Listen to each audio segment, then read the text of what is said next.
देवताभ्यो नमः, ग्रामदेवताभ्यो नमः, स्थानदेवताभ्यो नमः, सर्वेभ्यो देवेभ्यो नमः, सर्वेभ्यो तीर्थेभ्यो नमः।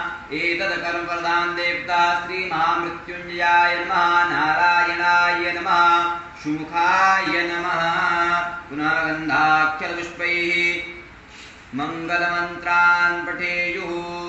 ओम मा सुमुखश्चैकदन्तश्च कपिलो गजकर्णकः लम्बोदरश्च विकटो विघ्ननाशो विनाशक धूम्रकेतुर्गणाध्यक्षो बालचन्द्रो गजानन।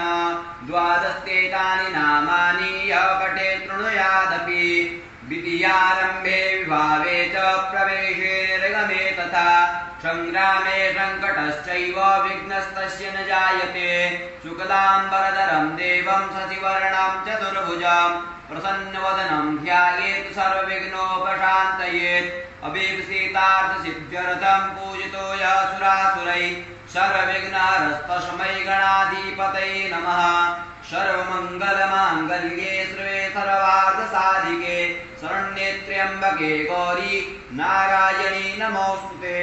शरणागतदीनाथ पवित्राणां परायणे सर्वस्याति हरे देवी नारायणी नमोस्तुते। तदेव लग्नं तु दिना